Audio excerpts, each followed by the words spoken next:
Bienvenidos y bienvenidas a un nuevo episodio de Ser Talks. Vamos a hablar sobre un tema de absoluta actualidad informativa en el ámbito legal y fiscal. Vamos a hablar sobre factura electrónica, Verifactu y cumplimiento normativo. Nos vamos a adentrar para conocer en qué consisten estas normativas y qué realmente implican para las empresas.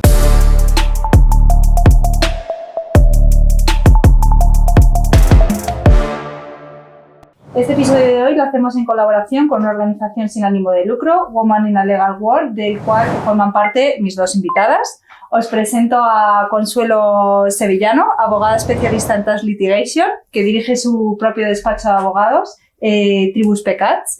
Además, es vocal de la Junta de Sección de Tributario del Ilustre Colegio de Abogados de Valencia y miembro del grupo de litigación de la Asociación Española de Asesores Fiscales. Buenos días, Consuelo. Buenos días, gracias. Y tenemos también a Yolanda Cano, que es socia IVA del despacho BLN Palau Abogados, especialista en fiscalidad indirecta, tax y factura electrónica. Además, es miembro de la Comisión de Tax de la organización de Women in a Legal World y codirige junto con Consuelo el grupo de trabajo de factura electrónica y reporte fiscal. Buenos días. Buenos días, gracias de nuevo. Bienvenidas. Antes de adentrarnos en la temática de hoy, creemos oportuno dedicar unos minutos a que nos expliquéis en qué consiste esta organización. Sí, pues como ya anticipabas, Women in a Legal World nace como una organización sin ánimo de lucro que lo que pretende es transformar un poco el entorno para que las mujeres, apoyándonos entre nosotras realmente, pues podamos, digamos, estar en las mismas posiciones, en las mismas condiciones que otros profesionales, ¿no? Que no nos cueste tanto llegar. Pues al final es una red de profesionales del sector legal que tiene muchas iniciativas y que, bueno, lo interesante ahí es hacer bastante network, ¿no? No se trata de una asociación antimasculina, digamos. El espíritu es que no nos perjudique, no queremos estar por encima, pero tampoco que no nos perjudique nuestra condición de mujer para alcanzar esos puestos, digamos. Y, bueno, pues eso, tenemos la suerte de contar con Marlene Estevez como presidenta de la asociación. Ella es socia de litigación y arbitraje y mediación en Roca y Unjet y luego, pues, por supuesto, forma parte de una junta directiva, un consejo asesor, un consejo asesor internacional y luego esta misma estructura se replica para lo que llamamos colectivo John dentro de la asociación, que son jóvenes promesas, digamos, de profesionales del sector legal. La asociación a nivel territorial no tiene una división exacta con toda España, pero sí que se organiza por disciplinas que cogen todo el ámbito nacional. Son comisiones, que unas pues es Legal Tech, bancario, M&A, la nuestra, por ejemplo, que es Tax y muchas más.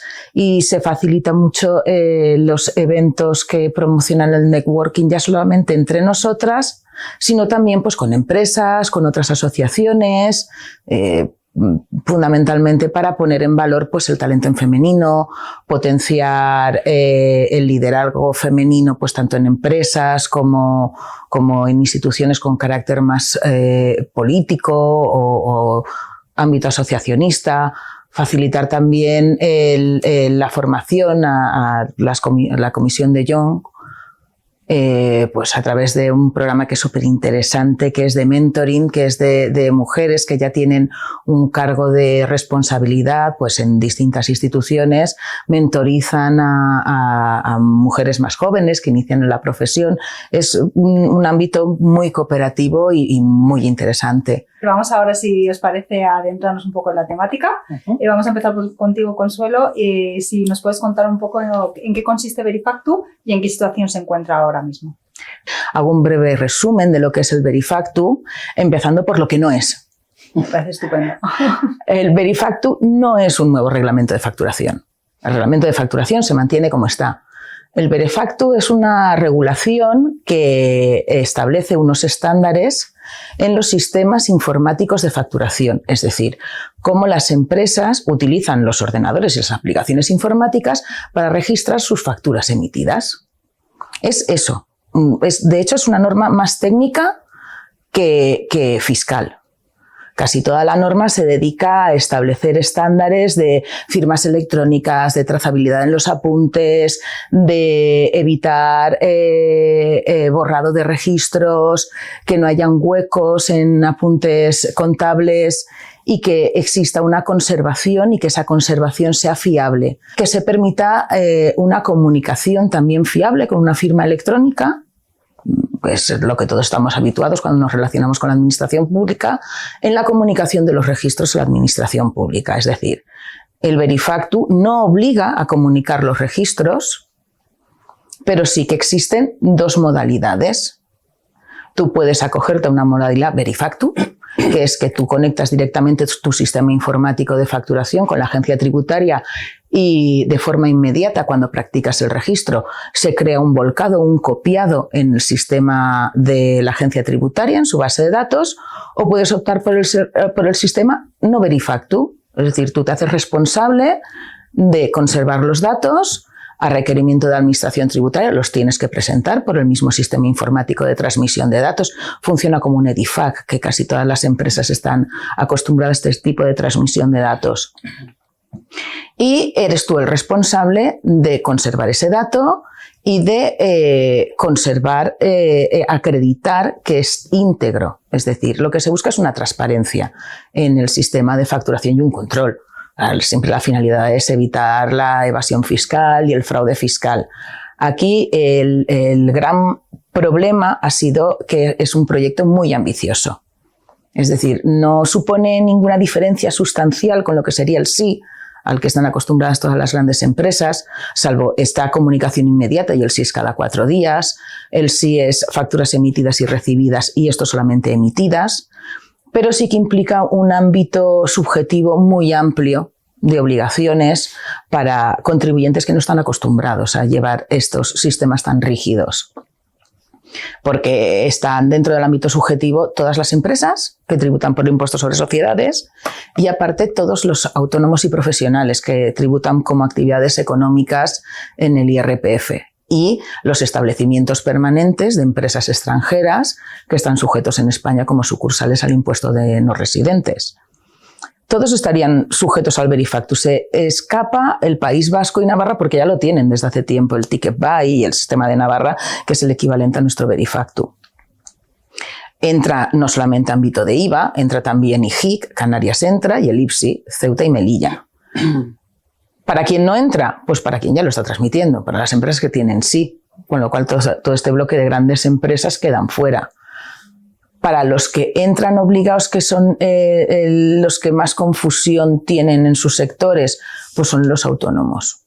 Muchos autónomos no llevan un sistema de facturación informatizado, con lo cual si no llevas el sistema de facturación informatizado no estás obligado a Verifactu. Pero las dudas se generan en qué se considera informatizado y qué no. La agencia tributaria está sacando contestaciones a fax, a preguntas frecuentes sobre este tema de ¿y si genero mis facturas en Word? ¿Y si genero mis facturas en Excel? ¿Esto se considera informatizado? ¿Estoy obligado al Verifactu? Pues no te digo cada semana, pero sí cada 2 o 3 meses nos encontramos con una respuesta distinta en las preguntas frecuentes. Hasta hace 3 meses el Word no obligaba a Verifactu, pero el Excel sí, y ahora el Excel no obliga a Verifactu siempre que tú lo utilices como si fuera una plantilla. Es decir, no generas una macro que luego te saca un libro registro de IVA. En el momento tú los datos que metas de facturas, cliente, número de factura, fecha, bueno, todo el contenido de la factura, tú lo utilices con una macro para generarte un listadito que te sirva de libro registro de factura emitida, ahí se considera que es un sistema informático de facturación y te obliga a Verifactu.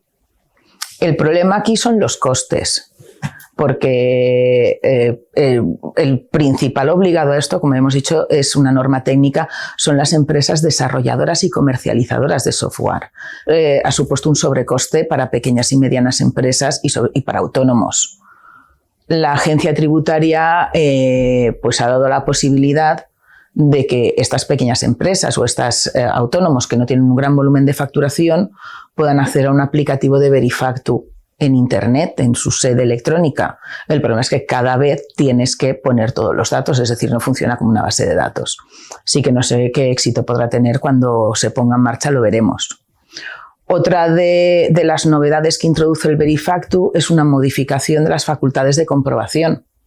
Es decir, como la agencia tributaria esto lo ha redactado para tener una finalidad de persecución clara de evasión fiscal, ha introducido una facultad adicional de entrada y registro sin necesidad de autorización judicial. Es decir, en el momento entre en vigor el Verifactu, la agencia tributaria, bueno, el inspector que toque, el funcionario, puede entrar en el domicilio de la empresa, solicitar las claves de acceso al ordenador y llevarse el volcado de los datos. Este punto, que está contenido en el artículo 14 del reglamento, ha sido impugnado por la EDAF desde el grupo de litigación al que yo formo parte y está pendiente de resolución todavía por el tribunal. Nos ha solicitado la suspensión de esta medida. Por lo tanto, cuando entre en vigor el Verifactu, que tras la última modificación, Dios mediante, será para empresas el 1 de enero del año que viene, para autónomos el 1 de julio del año que viene y para los desarrolladores se ha mantenido la misma fecha, septiembre de este año, pues esa facultad está ahí. Que Verifactu es que nace un poco, ¿no?, con esa idea de ser como un sí simplificado, pero yo creo que se fue un poco de... A ver, no de las manos, tampoco quiero, pero sí, un poco sí, complicado para lo que es al final. Y luego sobre el tema que comentabas tú, Consuelo, de poder acceder sin más, pues estás usando Verifactu, que remite tus registros de facturas directamente a la administración. ¿Qué necesidad hay de acudir además a la empresa para obtener unos datos que ya tienes, ¿no? Eso es lo que hemos alegado. También lo bueno, pues en sistemas de fraudes carrusel, emisiones de facturas falsas, sí que es cierto que va a mejorar a aquellas personas que son víctimas de este tipo de estafas sin saberlo, es decir, que no colaboran directamente. Porque una de las características del sistema Verifactu es que la factura impresa o la factura que te remitan por ordenador tiene que llevar un código QR.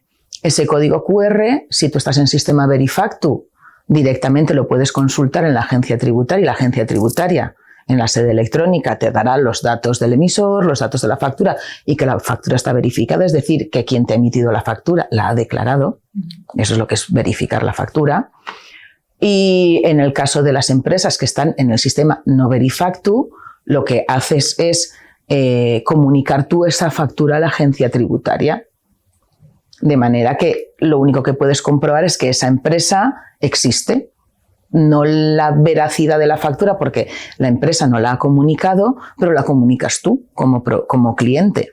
Yolanda, a ver si nos puedes contar un poco más en qué consiste esta otra ley, otra normativa que es Ley Crea y Crece, y esta obligatoriedad de la factura electrónica, ¿no?, que tanta convulsión también está provocando en el mundo empresarial porque viene justo después de Verifactu, ¿no? Es un sin parar.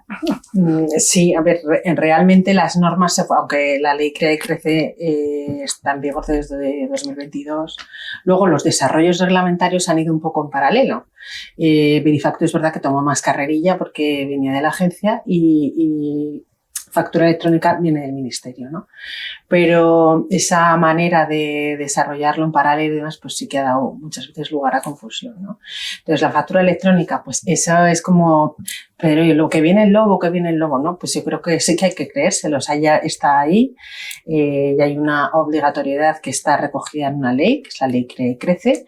Y bueno, pues es que su entrada en vigor depende de un desarrollo reglamentario que va y viene, y porque tiene muchas aristas. Es verdad, yo estoy con Consuelo, ¿no?, que la administración tributaria española pues realiza un esfuerzo significativo. Yo siempre he dicho que es muy moderna, que la administración española tecnológicamente es moderna. Yo recuerdo cuando iba a salir el sí, que decían, no, pero ¿cómo es imposible que la administración pueda procesar y recibir toda esa información? Es que va a colapsar, es que tal. Pues no, nunca colapsó y funciona perfectamente el sí. Pues esto es un poco igual, ¿no? No, la factura electrónica está aquí, está impulsada también desde Europa con el proyecto VIDA, Digital Age. ¿Cuándo entra en vigor? Pues el plazo lo va a marcar ya no el reglamento, ya no el desarrollo reglamentario, porque parece que el desarrollo reglamentario incluye la orden ministerial de especificaciones técnicas que va seguida del desarrollo reglamentario. Es decir, cuando antes decíamos un año desde la aprobación del reglamento de desarrollo, pues ahora será un año desde la orden ministerial de especificaciones técnicas, porque se considera que el desarrollo reglamentario no está completado hasta que no tengamos la orden, ¿no? Entonces, fechas 2027. Yo apostaría por 2027, más que 2026. Pero bueno, así como Verifactu lo tenemos para 2026, yo creo que ahora. Factura electrónica, ahora, de momento, pues yo creo que factura electrónica se va a retrasar un poco más hasta 2027, por lo que escuchamos y vemos en otros foros y demás. Yo creo que nos iremos a resolver. ¿Qué sabemos de la factura electrónica? ¿Cómo va a ser? Pues va a ser, ya sabemos que es un formato estructurado.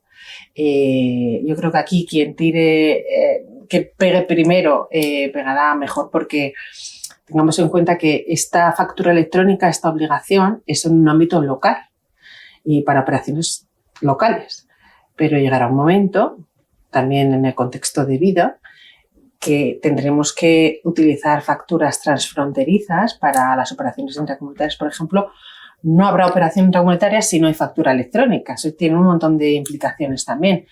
Y que sea igual en todos los territorios. ¿Quién me lee a mí? O sea, no puede ser cada país una estructura, un formato distinto. Tienen que entenderse las distintas administraciones, las distintas facturas, ¿no?, que se emiten, proveedores, clientes transfronterizos. Entonces, bueno, yo creo que también están trabajando mucho en eso y en ver cómo se maneja para que realmente en un futuro todos puedan, o sea, habrá un BIES central y todo el mundo, todas las facturas entiendan el lenguaje de otras facturas, otros proveedores y de otros Estados miembros, ¿no?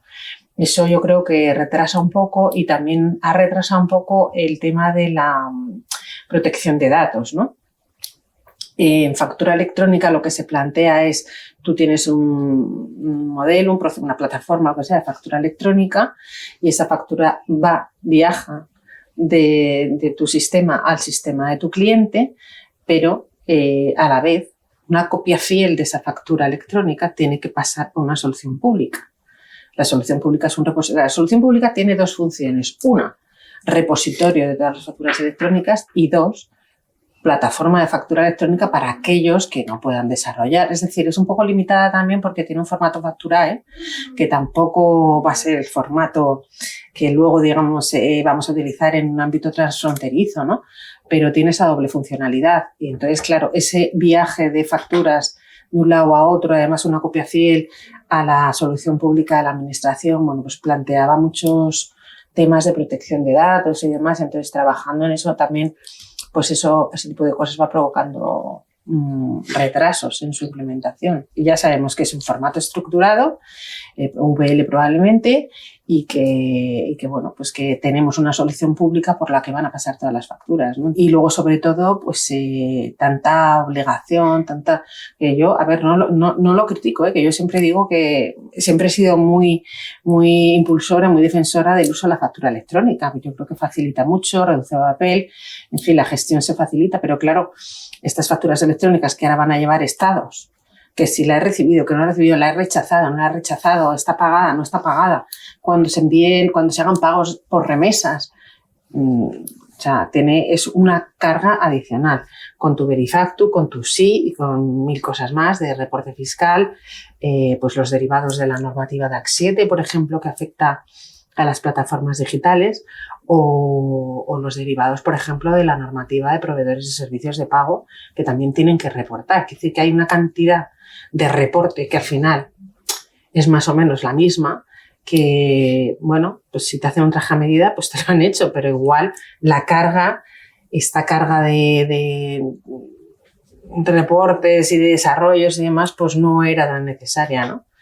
Yo creo que con una o con dos había sido más que suficiente. O por lo menos para empezar, yo coincido con Yolanda, se ha intentado abarcar demasiado los objetivos. Quizás es muy ambiciosa la regulación y de eso vienen también los retrasos, como dice Yolanda. Hay tantas cosas que desarrollar, tantos supuestos que contemplar, que se va demorando. Fácil como se pensaba en un principio. Y nos habéis explicado, parece muy claramente, qué es Verifactu desde un punto de vista normativo y legal, qué es Ley Crea y Crece, pero creo que en la realidad existe una confusión porque hay gente que dice, si cumplo con Verifactu, entonces ya la factura electrónica no me aplica, o si hago líquida de 13 ya no, ¿no? Entonces, explicarme un poco esta confusión y de qué manera, con 3 o 4 frases muy concisas, la gente puede decir, pues yo tengo que cumplir con Verifactu y también con líquida de 13 o no lo sé, explicárnoslo. Pues Verifactu, pensemos en el sí. Estoy reportando registros de facturas. Chimpón, es un envío de registros de facturas. Factura electrónica es la factura en sí. Pues que la confusión viene primero, yo creo, porque se empezaron a desarrollar las normativas en paralelo. Que yo creo que los mismos profesionales que nos dedicábamos a esto, yo decía en algún momento. Te llegaban inputs por todos los lados. Y tendrá que confluir en algún momento, porque claro, esto no tiene ningún. Entonces, si yo uso Verifactu, ya estoy cumpliendo con la obligación de factura electrónica. Todo eso, pero es que desde el propio Ministerio publicaban hace nada, oye, se retrasa la implementación de la factura electrónica, que se estaba refiriendo a la entrada en vigor de Verifactu.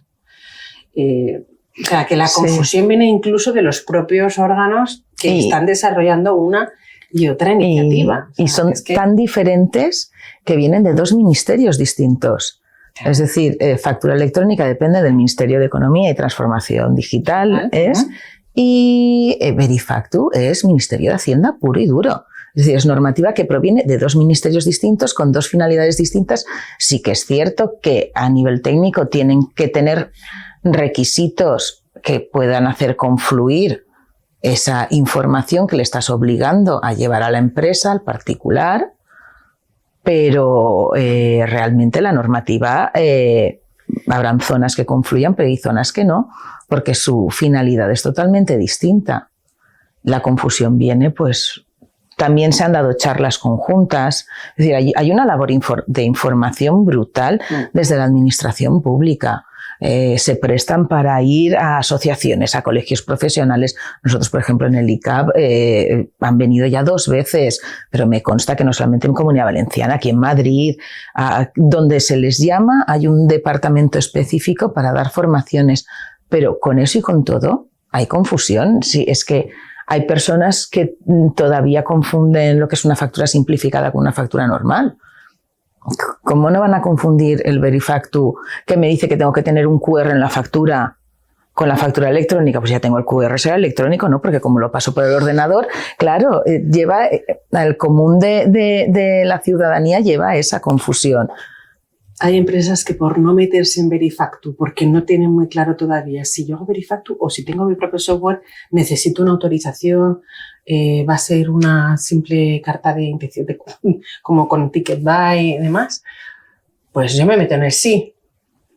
Como es, puedes también optar voluntariamente, yo me meto en el sí, que tengo el resto de mis empresas en el sí, y aunque yo no tenga el volumen, no esté en un grupo de IVA o no tenga no esté RM, me meto en el sí y mantengo mi periodicidad. Es decir, si yo estoy presentando declaraciones de IVA con carácter trimestral y me meto en el sí, las voy a seguir presentando con carácter trimestral y me olvido de Verifactu. Pues vayamos ahora un poco al compliance fiscal. ¿Os parece que estas normativas, la factura electrónica, Verifactu, pueden ayudar a este cumplimiento normativo y al reporte fiscal? Sin duda. Quiero decir, aquí lo que se está buscando es gestionar una gran plataforma de Big Data, no solamente para la administración, es decir, tú te lo ordenas dentro de tu casa para enseñárselo a otro. Nadie enseña su casa con polvo debajo de los sofás. Un día sí, pero 2 no.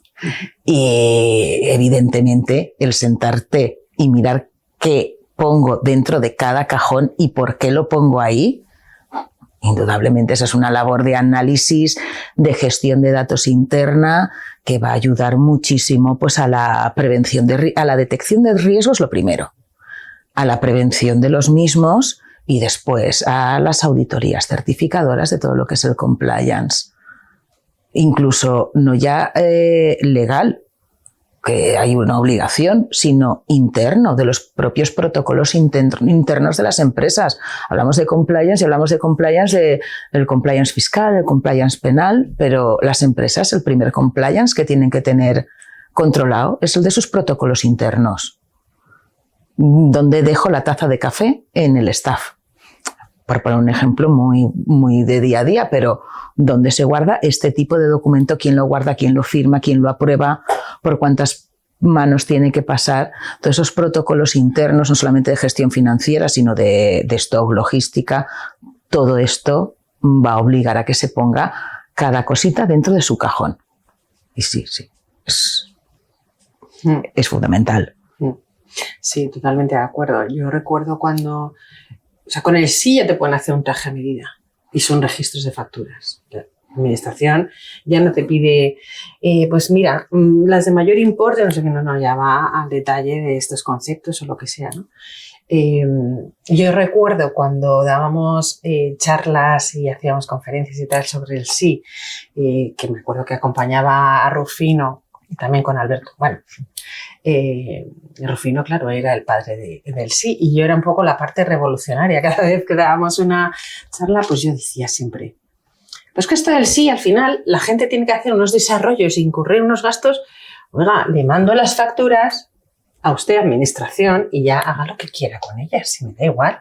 Si yo, o sea, me está haciendo incurrir en pues al final un presupuesto adicional, necesito dinero para desarrollar esto bien internamente. Bien, con un tercero, pues hagamos como en México, ¿no? Yo le mando la factura y usted hágame los libros y lo que vea, pues, que vea oportuno, ¿no? O sea, con el sí, de hecho, ya tienes, y son registros, insisto, ya tienes borradores de declaraciones. Pues imagínate si yo llamando las facturas, ¿por qué no se hizo? O sea, ¿por qué sí y ahora factura que va a un repositorio de una solución pública, que es que van a tener todo? Entonces, tienen que seguir coexistiendo y conviviendo los reportes de facturas, esos libros, registros electrónicos, cuando va a haber un envío, una remisión de factura directamente, que van a tener todo. Entonces, pues, es verdad que hay algunos datos que se recogen en el sí que no van a ir en la factura electrónica, pero bueno. Y luego yo creo que va a ayudar también mucho, aparte del compliance, por supuesto, pues al control de cobros y pagos, ¿no? Ya no vas a poder rechazar una factura porque sí, digamos. Vas a tener que acordar previamente entre proveedor y cliente qué motivos pueden dar lugar a que se rechace una factura. Por ejemplo, tú las facturas van a tener que llevar una purchase order, por ejemplo.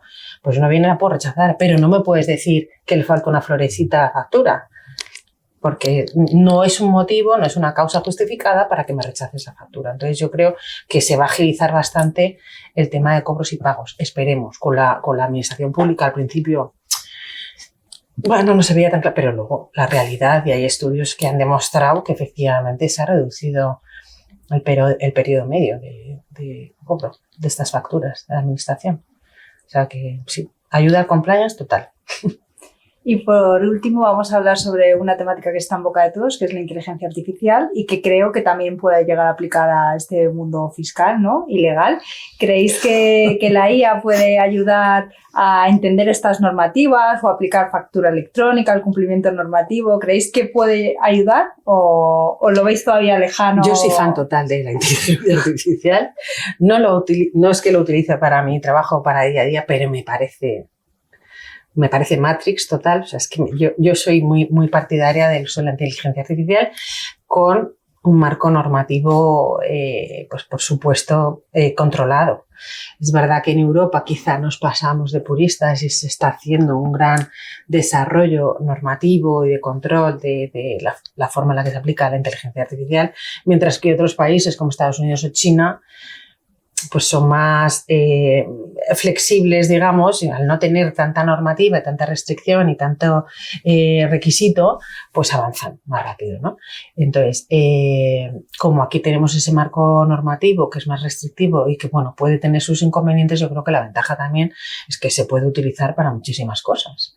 Y una de ellas es el ámbito fiscal de cumplimiento. O sea, lo que hacíamos antes de Data Analytics, por ejemplo, de extraer de la información que se reportaba al SIC, pues una serie de análisis del dato de lo que estaba reportando. Y es que aquí está reportando con clave no sé cuántitos y no puede ser, porque esto iría en otro. O, oye, está recibiendo facturas de un NIF extranjero con IVA español. Míralo. O tienes facturas de una formación, de un centro formativo que te repercute en IVA y a lo mejor ese IVA, a lo mejor esa operación está exenta. O sea, ese análisis del dato a lo mejor ya no pasa por hacerlo tan, no digo manual, pero con la inteligencia artificial, metiendo, yo creo, introduciendo unos buenos prompts, es que me parece que la utilidad es infinita. O sea, Sí, yo coincido con Yolanda que la utilidad de la inteligencia artificial es infinita. Sin embargo, a mí me da vértigo.